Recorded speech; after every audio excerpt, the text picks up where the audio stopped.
Hello, I'm a nostalgia critic. I remember it so you don't have to. Let's talk about Inspektor Gadżet. He was a show in the 1980s about a half-human, half-robot detective. No. This one was funny. Intentionally funny! It centered around the inspector's bumbling antics to stop a supervillain named Dr. Claw, while Gadget's young niece, Penny, and a dog named Brain would go behind his back and solve the crime for him.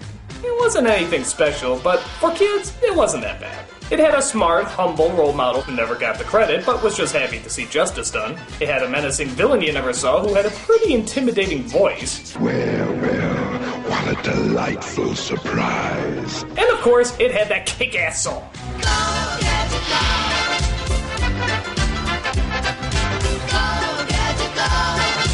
Doing a movie on this premise, however, would be tricky, but not impossible.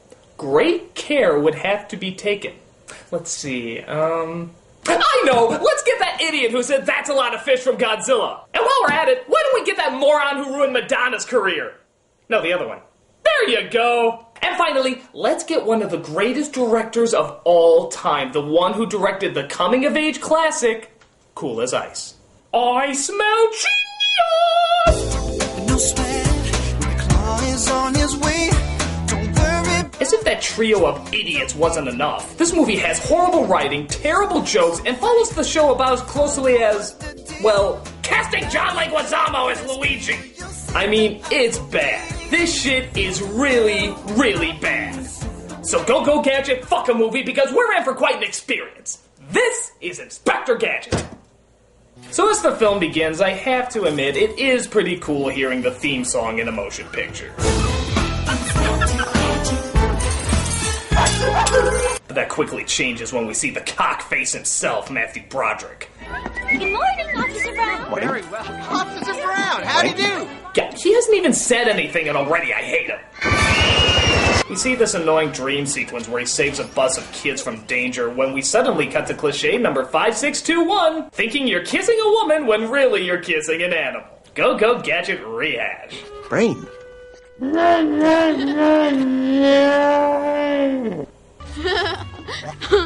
Having another hero cop dream, Uncle John. By the way, this is Penny, everybody. Yeah, they couldn't even get a blonde girl to play the part. They said 2 years as a security guard isn't enough experience to be a cop. Uncle John, I'm sorry. And of course, just like in the show, her parents are...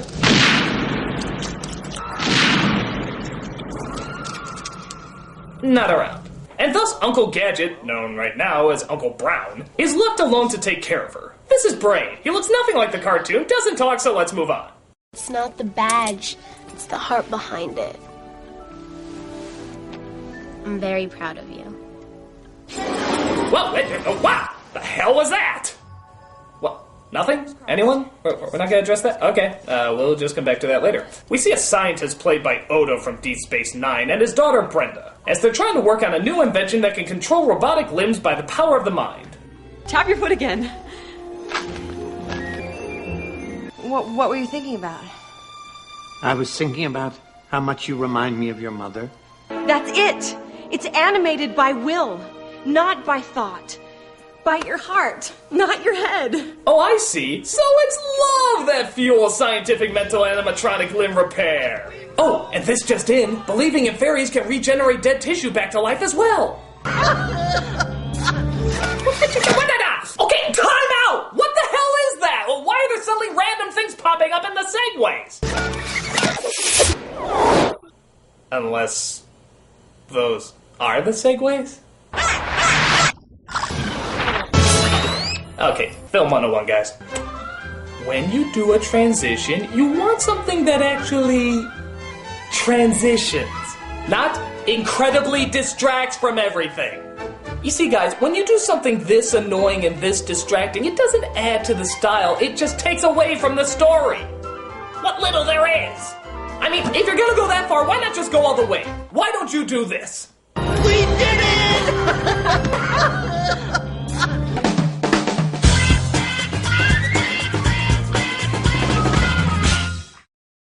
So Brown, it turns out, is a security guard at the doctor's place, and often makes chit-chat with the doctor's daughter, Brenda. But little do they know that the evil Dr. Claw is watching, and ready to steal the robotic foot for his own diabolical needs. Maybe he's hoping to start an animatronic kickball team. He zaps the doctor, I think, gets shot and edited by a monkey, and Brenda comes across the lab and sees what happened. Dr. Bradford, I won't rest until I find whoever's responsible. Justice will be served. Look at that! I almost pulled out of my wide-eyed blandness and delivered an actual human emotion, but I pulled back into the blandness just in time. Oh, that's too much emotion there. Just in time. So Brown goes after the bad guys to see if he can make justice prevail. Oh no. We've been chased by the hatchback squad. Were you meaning to keep Dr. Claw in the shadows? Because you are aware you're revealing him quite clearly right now.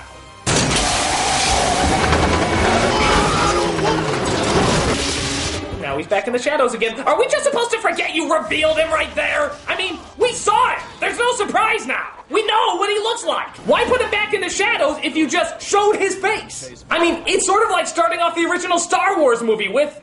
The Imperial Senate will not sit still for this. When they hear you've attacked a diplomat... Don't talk back to me, young lady. That is no way to speak to your father. Oh, shit. You're not supposed to know that yet. Just forget that part, everybody. Totally not important. Carrie, help. I don't know what you're talking about. Good. Go with that. Take her away. Dodged a bullet.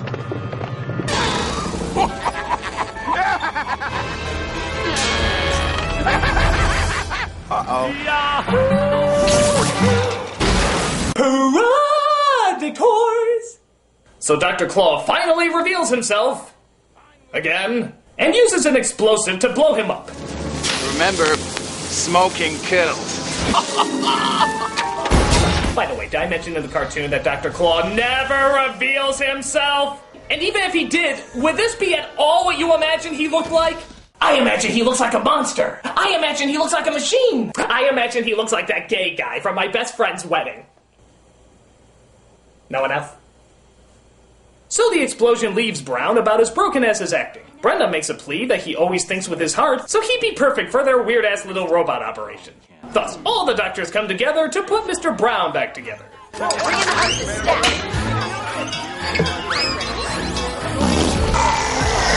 Oh, are they loading him with cartoon sound effects? Ready and break!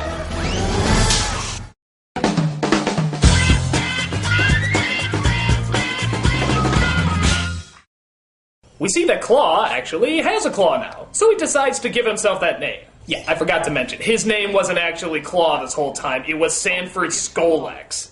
Just Claw. One word.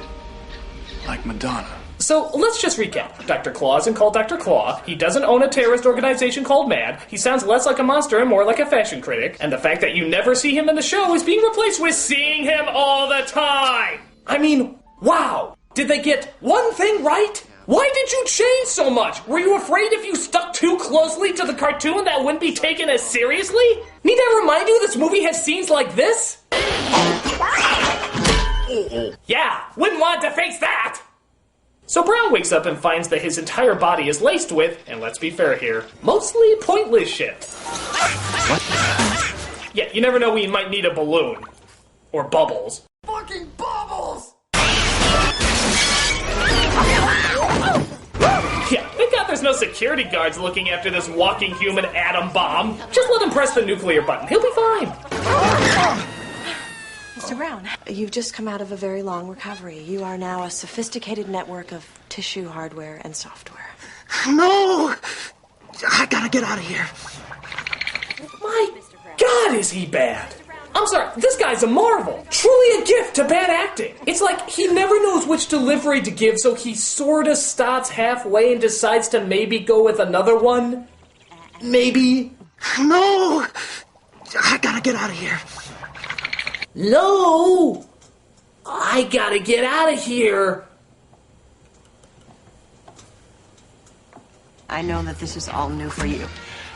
And it must feel strange. By the way, you hear those really annoying sound effects that won't shut the fuck up? Yeah, get used to that, people. It's all throughout the movie. It's like he swallowed Gerald McBoing Boing or something. No!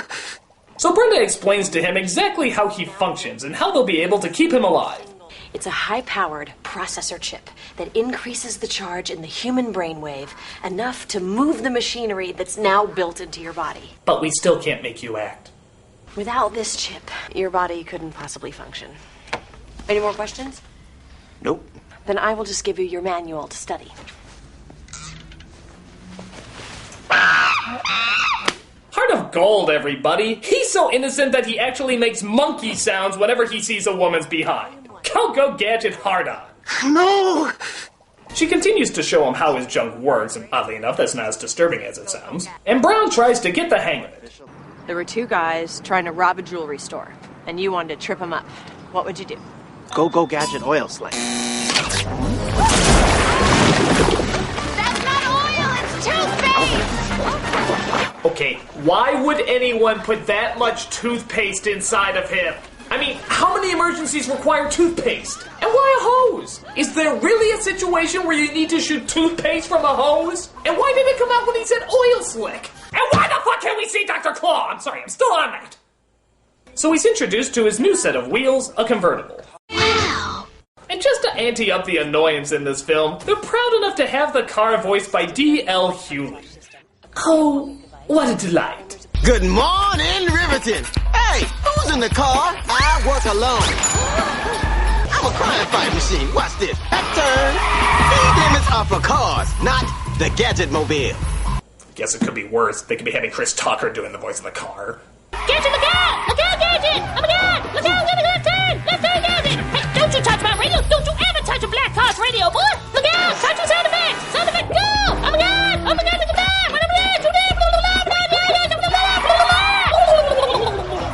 Who's not wearing a seatbelt? Gotta wear the belt, baby! It's a Disney movie! Oh, now, did you see that? A subtle little wink to the audience to show that it's aware it's a Disney movie. And of course, when I say a subtle little wink, I mean a fatal stabbing to the eye with a fucking salad fork! A rookie thinking he's good enough for Dr. B. Not that it's any of your business, but what makes you think I was putting the moves on Dr. Bradford? What the hell? Are we in his mind now? Why are we in his mind? Alright, now we're back in the car. Okay, now we're back in his mind? Hey, I got an idea. Instead of showing us those extra scenes you shot for the movie but had nowhere else to put them, why don't you focus on something useful? Like, I don't know, getting us to the fucking end credits! Yo, Clouseau, 9 o'clock. So they come across a couple of criminals trying to steal a car. But Brown, of course, thinks they locked themselves out. It actually helps them to steal it. Here, this ought to do it. Ah, thanks. Truly, they made the right choice in making him the world's first super cop. Imagine all those intelligent, hard-working officers putting their lives at risk that don't deserve such incredible powers. What a bunch of hacks! Hey, what's a big idea? Open your eyes. We got us a couple of jailbreakers. Well, then we should inform the prison guard. Wait a... By the way, just another pain to bring up in this movie. The editing is terrible. I mean awful. Some of the worst I've ever seen. Like, watch this shot. Halt! Did you see that? How short was that? 1/1000. It wasn't even half a second! What is the point of putting that shot in if you can barely see it? Was there a subliminal message that was trying to be snuck through? Actually, slow it down. Let's take a look.